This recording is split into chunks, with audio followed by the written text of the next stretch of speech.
Aşktır esaslısı duyguların, delerken uykuları, kafanın kuytuları yarışır. Yastığında anksiyete çek bir yudum. Bazen bir kadın, bazen yok adı. Boşver, aklın hali karışık.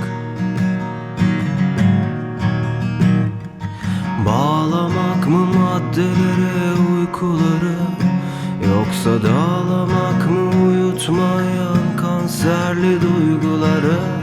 Yapıştır her gecenin belli yolu, bu kaleme tutunup öyle yürü. Yok ki başka konu, harbi karışık.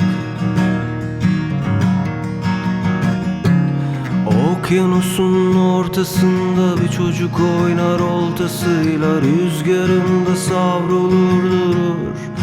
Yormasınlar her birinin yargısıyla, uğraşamaz kavgasıyla. O kendi dalgasıyla rüzgarında savrulur durur. Durur, bir liman bulur. Rüzgarında savrulur durur. Durur, bir liman bulur. Okyanusta bir liman.